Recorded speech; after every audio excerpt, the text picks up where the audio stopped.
Bom,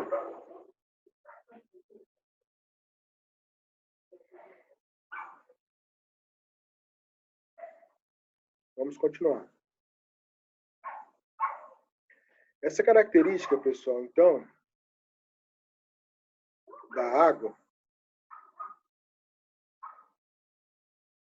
ela influencia em algumas propriedades físicas da molécula de água. Uma das propriedades físicas interessantes de ser discutida aqui é o calor específico. O calor específico é a energia necessária para elevar a temperatura de 1 mol de qualquer substância, inclusive a água, em 1 grau Celsius. Então, se eu tenho uma substância pura, se eu tenho 1 mol dessa substância, e ela está a temperatura de 20 graus, para eu passar ela de 20 para 21 graus, eu preciso de fornecer energia. A quantidade de energia utilizada para fazer essa alteração na temperatura é o meu calor específico. Se a gente observar o calor específico das substâncias que a gente conhece, a água é uma das substâncias que possui maior calor específico. E isso é extremamente interessante para os sistemas biológicos. Porque se a água tem um alto calor específico, significa que a quantidade de energia necessária para mudar a temperatura da água é alta. Isso faz com que a água, então, se comporte como um tampão térmico. Soluções que têm água são soluções que suportam variações maiores de temperatura. Isso faz com que o organismo vivo, que é 70% água, se adapte bem a meios mais frios, a meios mais quentes, porque eles podem suportar as variações de temperatura, as variações de energia. Se esquentar demais, fornece muita energia para o organismo, mas como o calor específico da água é grande, a temperatura sobe menos. Se retirar muita energia do sistema, como o calor específico da água é grande, a temperatura abaixa menos.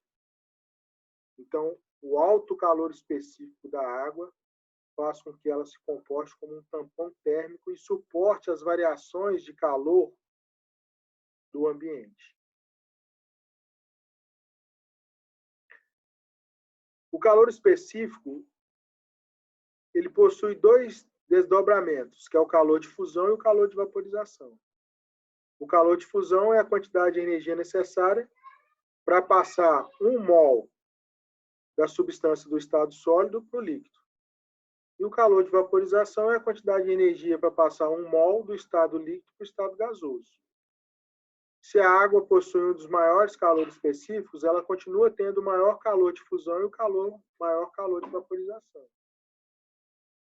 E isso é muito importante, porque dentre as substâncias líquidas na temperatura ambiente, que são consideradas solventes, que dissolvem os solutos, a água é a que apresenta maior calor de fusão e maior calor de vaporização. Isso faz com que o nosso organismo suporte a variação de temperatura. Tá? Isso faz com que a água demore mais tempo para se congelar. Faz com que a água demore mais tempo para passar do estado líquido para o estado gasoso. Isso é tão interessante que, como o nosso corpo é feito de água, e a água tem alto calor de vaporização, ela reduz os processos de desidratação. Agora vejam aqui, ó, a água e o etanol. O etanol tem 40,7 kJ por mol. 1 mol da água precisa de 40,7 kJ para passar do estado líquido para o gasoso. O etanol precisa de 15,4 kJ para passar do estado líquido para o estado gasoso. Imagine que a pessoa tenha saído, né, e tomou todas. No outro dia ela acorda lá com sangue cheio de álcool. E aí o fígado começa a trabalhar, desintoxicar esse álcool, mas esse álcool está muito elevado. Aí ele começa a sair na urina, mas o rim também não dá conta. Aí esse álcool começa a sair no suor. O suor, a função dele é retirar a energia do corpo, para que essa energia não eleve a temperatura do corpo. Então ela dissipa a energia. A água consegue absorver muita energia antes de passar para o estado gasoso. Agora, o álcool não. O álcool rapidamente passa para o estado gasoso. Então, se eu estiver transpirando água e álcool, a eficiência de remoção da temperatura ela é baixa. Aí eu vou ter que liberar mais água, mais álcool, mais água, mais álcool. Aí eu posso aumentar o processo de desidratação.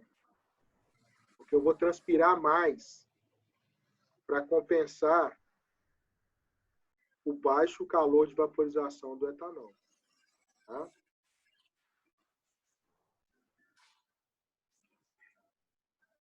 Bom, nós sempre aprendemos essa expressão, né? A água é um solvente universal. A característica química da água que traduz ela como um solvente universal é o fato da molécula de água apresentar uma polarização, por ela ser polar. E esse dipolo elétrico que faz com que o oxigênio tenha uma região negativa e o hidrogênio uma região positiva, faz com que a água possa dissolver substâncias iônicas, que tem sódio e cloro, sódio positivo e cloro negativo, que consegue dissolver moléculas polares, como, por exemplo, o etanol, que tem uma região negativa, uma região positiva, e consegue dissolver, inclusive, moléculas que a gente chama de moléculas anfipáticas, que tem uma alta cadeia apolar e uma pequena extremidade polar, como, por exemplo, os fosfolipídios, e conseguem, então, em água, formar estruturas chamadas de micelas, que é o princípio da formação das membranas da bicamada lipídica. Então, a estrutura da molécula de água faz com que ela possa interagir com qualquer molécula que tenha cargas positivas ou negativas. E aí essa interação, então, é que faz com que a molécula de água consiga solubilizar todas essas outras moléculas. Isso é muito importante, porque os fluidos biológicos são a base de água. Então, se a água tem um alto potencial de solubilidade, nada melhor do que o organismo ser composto, então, de água, né? Para poder dissolver essas substâncias e permitir que essas substâncias possam ser distribuídas pelo organismo. O que acontece é que as soluções que utilizam o solvente, a água como solvente, os solutos rompem as interações de hidrogênio entre as moléculas de água, e essas moléculas de água preferem estabelecer essas relações com o soluto.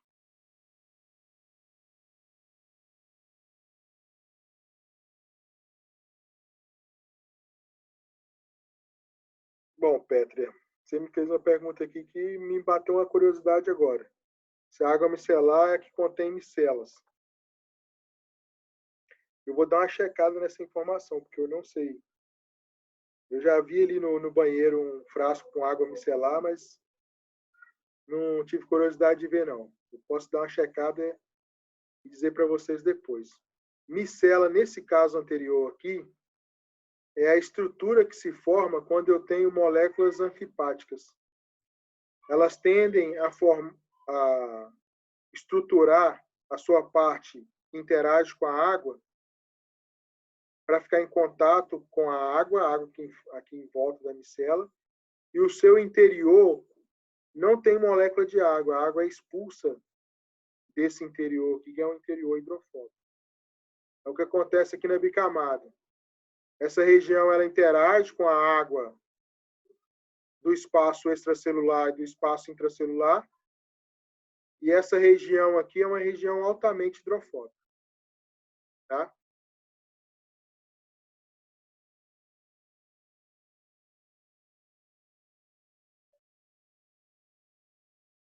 Bom,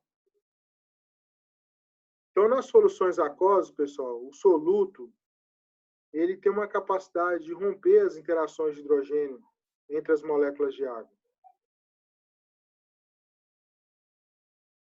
As moléculas de água, elas preferem interagir com o soluto do que com as próprias moléculas de água.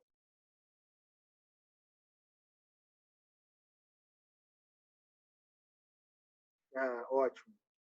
Essas micelas são substâncias anfipáticas. São moléculas que interagem tanto com moléculas apolares, como gorduras, óleos, quanto com a água, isso moléculas dissolvidas em água. Então, se essa água micelar é uma água utilizada para limpeza, por exemplo, ela vai remover tanto compostos orgânicos quanto compostos inorgânicos. Tanto compostos solúveis em água quanto compostos que não são solúveis em água, devido à presença dessas micelas. Tá bom? Bom,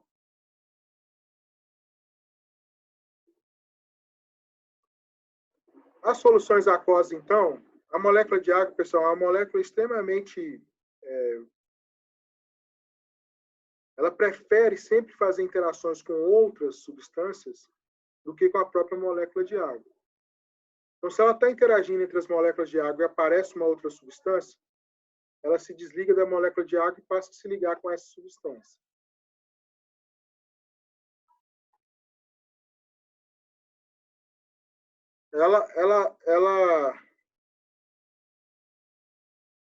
As moléculas de água, então, elas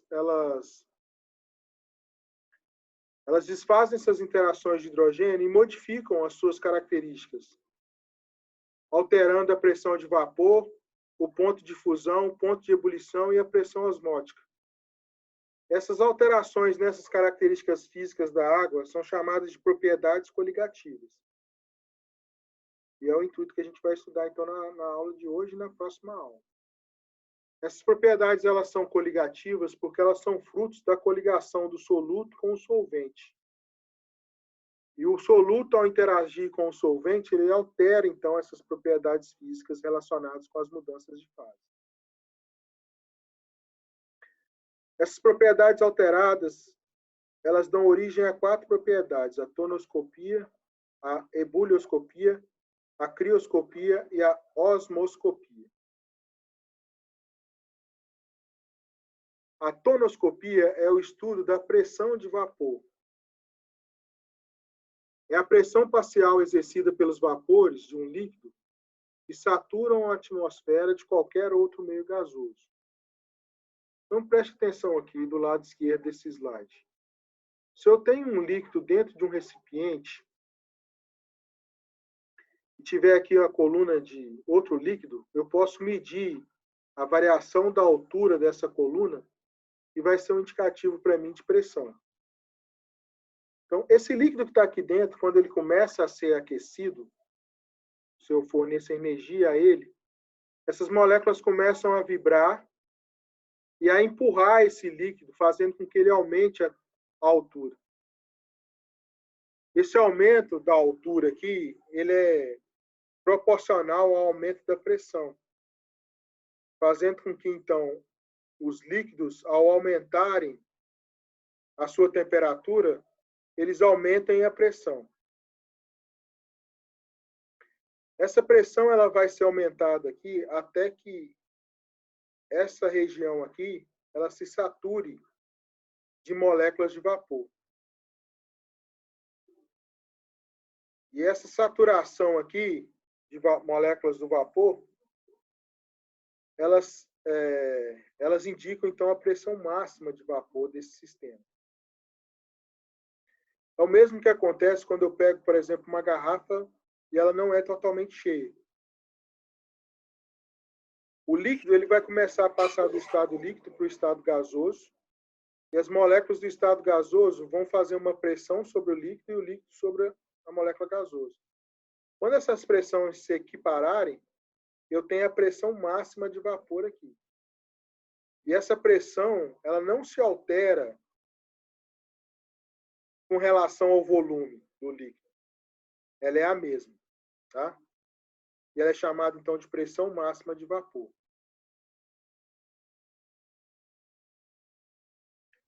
O que acontece é que essa pressão máxima de vapor, ela pode variar com a temperatura e ter uma relação com a volatilidade, ou seja, com o tipo de líquido. Quanto maior a temperatura, maior a agitação das moléculas, mais moléculas passam do estado líquido para o estado gasoso, maior a pressão de vapor.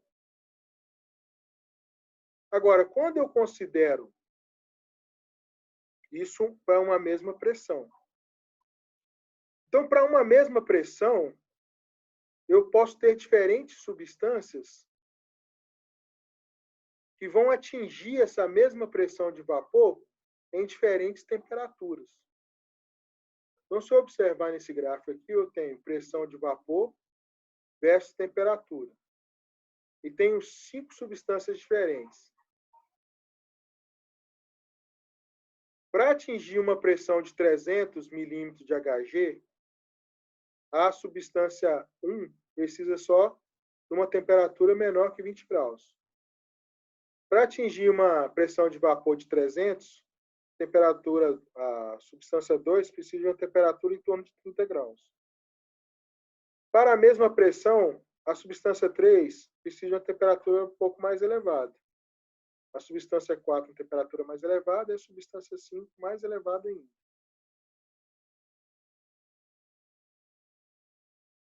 De acordo com esse gráfico aqui, então, a substância que apresenta pressão de vapor de 300 milímetros de Hg em menor temperatura vai ser aquela substância mais volátil. Ou seja, as suas moléculas passam do estado líquido para o estado gasoso em menor temperatura. Ou, numa temperatura ambiente, as moléculas passam do estado líquido para o estado gasoso mais rapidamente. Então, isso é volatilidade das substâncias aquosas. Desculpa, das misturas aquosas. Então, se eu quero saber se uma substância é mais volátil, basta eu fixar a pressão e observar aquela que tem menor temperatura. A pressão de vapor, então, quando ela for igual à pressão externa, eu estou falando de ebulição. E a pressão externa, sendo maior, precisa de uma temperatura maior para ebulir. Quanto menor for a minha pressão, menor será a minha temperatura de ebulição, como nós já discutimos anteriormente. Então, a pressão de vapor ela é influenciada pela temperatura, mas também pela pressão atmosférica. Então, em Domingos Martins, como eu já disse, a água ferve mais rápido, porque a quantidade de ar sobre a cidade é menor. Então, a pressão sobre a coluna de água é menor. Eu preciso atingir uma pressão de vapor aqui menor para passar a água do estado líquido para o estado gasoso. Tá? Bom, o que acontece se essa água pura ela recebe açúcar ou sal, por exemplo? Então, você acorda de manhã lá para preparar o café, enche lá a caneca de água, coloca no fogo para aquecer. Aí quando começa a ferver, você lembra que tem que colocar o açúcar. Você vai lá e joga o açúcar na água. O que acontece com a fervura? A fervura para momentaneamente, para de ferver a água. Isso porque ferver é passar do estado líquido para o estado gasoso. É romper a interação entre as moléculas de água. Quando você joga o açúcar, as moléculas de água preferem fazer interações com açúcar do que com as próprias moléculas de água. Se as moléculas de água preferem interagir com açúcar, é porque o açúcar faz uma interação com a água mais forte do que as próprias moléculas de água. Então, para romper essa interação entre a água e o açúcar, eu preciso de mais energia. A mesma coisa acontece com o sal. Quando eu jogo sal na água, para de ferver. Isso porque a água prefere fazer ligação com os cátions e os ânions do sal. Essa interação é mais forte do que as interações com a molécula de água. Isso faz, então, com que, para que eu possa passar a água do estado líquido para o gasoso, para que ela se desligue do sal, eu preciso de aumentar a energia ao sistema. Bom,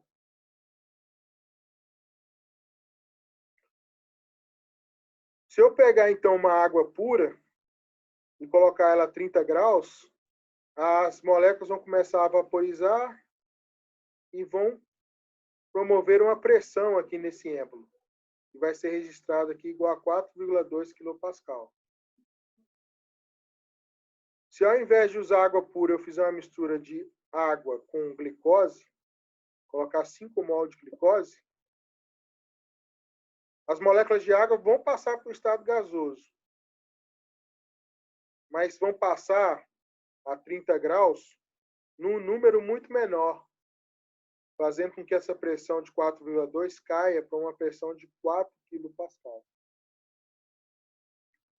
Então, se eu fizer o gráfico do aumento da pressão em função do aumento da temperatura, a água pura ela aumenta a sua pressão numa proporcionalidade maior com o aumento da temperatura do que a solução A. Quanto mais soluto tiver na solução, menos moléculas vai passar para o estado gasoso, menor será a minha pressão. Então, o abaixamento relativo da pressão de vapor de um líquido ocorre pela adição de um soluto não volátil. Entre essas duas curvas aqui, a verde é de água pura, porque a verde, na temperatura de 30 graus, tem maior pressão de vapor. A vermelha é da solução com glicose, porque na temperatura de 30 graus, a pressão dela é menor do que a da verde. Essa diferença na pressão aqui é causada pela adição da glicose na água. Isso pode ser calculado pela lei de Howard. A variação da pressão de vapor de uma solução diluída, de um soluto não volátil e não iônico, é igual ao produto da pressão máxima do vapor do solvente puro pela fração molar do soluto. O que ele quer dizer? Que a variação da pressão, a pressão final menos a inicial, é simplesmente um produto da pressão inicial vezes a fração. Ou, se a gente desmembrar essa equação, a variação da pressão sobre a pressão inicial é igual ao número de mols do soluto sobre o número de mols da solução. Então, se eu coloquei 5 mol de glicose em 95 mol de água, qual que é o total de mols que eu tenho aqui? 5 mais 95, 100. O soluto é a glicose. Então, o número de mols do soluto é 5. O número de mols da solução é a soma dos dois, 100. Se eu pegar 5 e dividir por 100, eu tenho 0,05. Se eu multiplicar 0,05 vezes 4,2, eu acho a diferença de pressão que existe entre a água pura e a água com 5 mol de glicose. Então, é isso que ele fez aqui, ó, ΔP sobre P0 é N1 sobre N2. ΔP é o que eu quero saber, 4,2 é o P0, a pressão sem soluto. 5 é o número de soluto do soluto, é o número de mols do soluto. 5 mais 95 é o número de mols do soluto mais da água. ΔP sobre 4,2 é 5 sobre 100. ΔP 4,2 é igual a 0,05. ΔP 4,2 vezes 0,05. ΔP 0,21. 4,2 menos 0,21, 3,99 ou aproximadamente 4. Foi arredondado aqui para uma casa decimal. Então, o ΔV é calculado por essa fórmula aqui. E é a fração do soluto que vai impactar na pressão inicial, reduzindo essa pressão inicial. Bom, o que Howard fez foi pegar esse número de mols do soluto sobre o número de mols da solução e transformar isso numa relação de uma constante vezes uma concentração que nem é utilizada mais hoje em dia, que chama molalidade. Molalidade, que é o número de mols sobre a massa do solvente. Então, essa molalidade é uma medida de concentração, que é o número de mols sobre a massa do solvente. Para títulos práticos no dia a dia, para cálculos de abaixamento de pressão, eu posso substituir essa molalidade pela concentração molar, mols por litros. Tá? E eu vou chegar numa relação de abaixamento de pressão semelhante. Porque nas soluções aquosas, a quantidade de soluto ela é muito pequena em relação à quantidade de solvente, o que faz com que eu não tenha um valor significativo quando eu utilizo número de mols do soluto sobre a massa do solvente ou sobre a massa da solução. Tá? Bom, então eu posso fazer ΔP sobre P0 igual a KT vezes molaridade, Mzão. Tá? E esse KT é uma constante, que é tabelada para cada soluto, para cada solução. A ebulioscopia, ou ebuliometria, é o estudo da propriedade coligativa relacionada ao aumento da temperatura de ebulição. Então, como nós vimos aqui agora, quando a gente acrescenta um soluto na água, menos moléculas passam do estado líquido para o estado gasoso. Então, para eu ter o mesmo número de moléculas no estado gasoso, eu tenho que aumentar a quantidade de energia. Então, quando eu jogo soluto na água, eu aumento a temperatura de ebulição.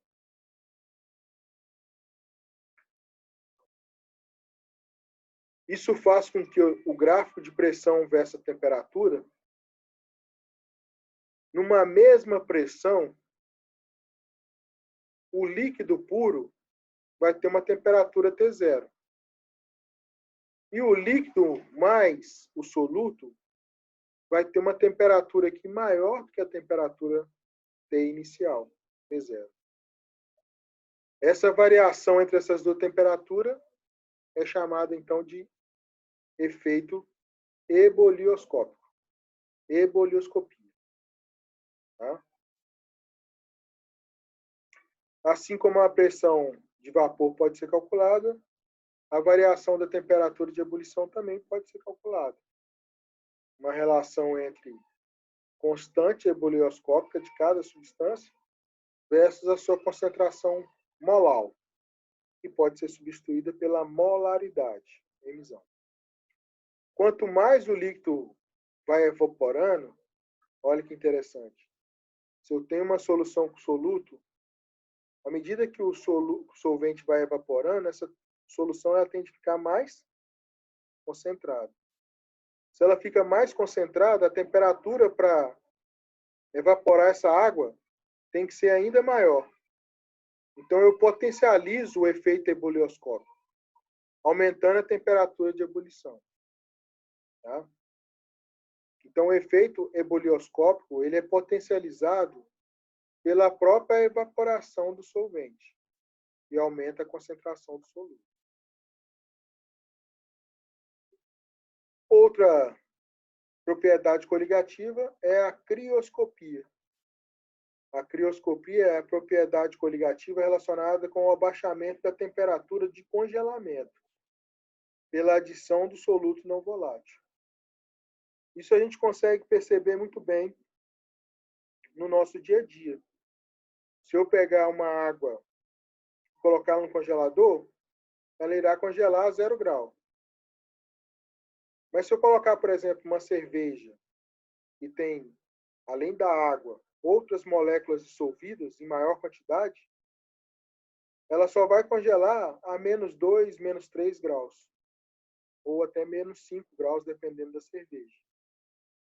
Isso porque a dissolução dos solutos na água da cerveja fez com que a temperatura de congelamento da água diminuísse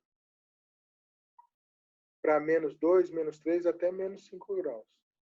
Então, é por isso que a gente observa esses congeladores aí de cerveja com -5 graus. Se eu deixar uma água mineral ali, ela vai congelar, mas a cerveja não, devido a esse efeito crioscópico. Tá? Isso faz com que a água do mar suporte temperaturas ainda mais baixas e não congele completamente por causa do efeito crioscópico. Ou ainda, quando eu adiciono sal no gelo, eu faço com que o gelo dure mais tempo, evitando que ele passe do estado sólido para o estado líquido, conservando a bebida geladinha lá na farofa da praia por mais tempo. Né? Para quem gosta de uma boa farofada. Eu sou mineiro, adoro uma farofada. Então, eu adiciono sal e, não satisfeito, ainda jogo um pouquinho de álcool. Aí, é gelo pro resto da tarde. Né? Por causa do efeito crioscópico. Esse efeito crioscópico ele é interessante para esses processos do dia a dia, mas é interessante também para situações biológicas.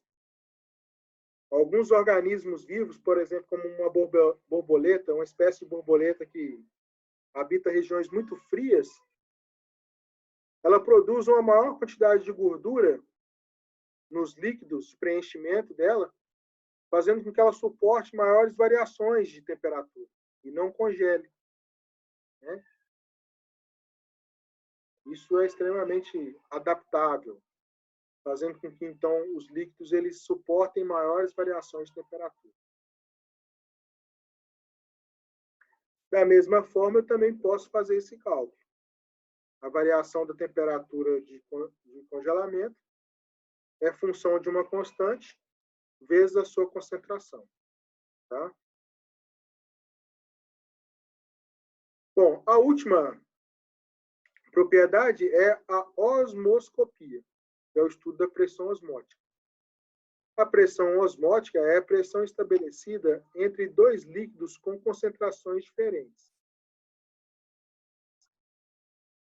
Um líquido que estiver livre de soluto, solvente puro, e um líquido que estiver com soluto, como o solvente prefere se ligar ao soluto, o solvente sai da região menos concentrada e vai para a solução mais concentrada.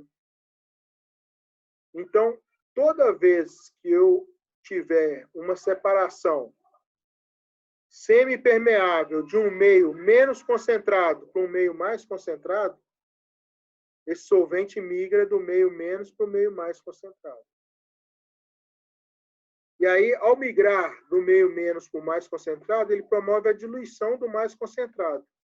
E essa osmose ela acontece até que esses meios equilibrem as suas concentrações. Bom, durante esse processo de passagem do solvente do menos para o mais concentrado, esse solvente ele aplica uma pressão sobre essa membrana. Essa pressão é chamada de pressão osmótica. A membrana biológica, ela é uma membrana seletivamente permeável. Ela é capaz de impedir que íons e moléculas possam sair livremente de fora para dentro ou de dentro para fora. Mas permite a passagem de água. Então, ao colocar uma célula em diferentes soluções, com diferentes concentrações, eu posso submeter essa célula a diferentes processos de osmose, né? São as experiências lá do 2º grau e da biologia celular.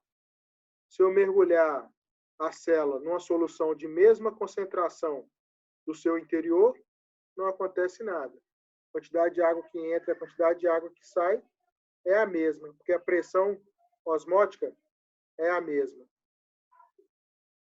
Se eu mergulhar essa célula numa solução de concentração mais elevada do que o interior da célula, a pressão osmótica dentro da célula vai fazer com que a água saia de dentro da célula e vá para a solução concentrada. Por outro lado, se eu mergulhar essa célula numa solução menos concentrada, eu mostrei errado aqui, né? A solução menos concentrada é a do meio. A solução de mesma concentração é a do cantinho aqui. Se eu mergulhar a célula numa solução menos concentrada do que a célula, essa água ela passa do menos para o mais concentrado. Ela entra na célula. Quando a pressão de entrada da água dentro da célula for maior do que a pressão da membrana, essa membrana se rompe. Tá?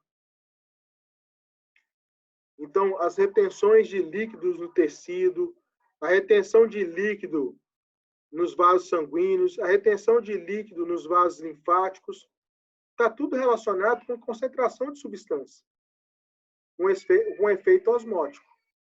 Quanto mais concentrado de soluto for a solução, maior será a sua pressão osmótica. Mais ela irá puxar solvente para ela. Tá? Mais ela irá absorver solvente.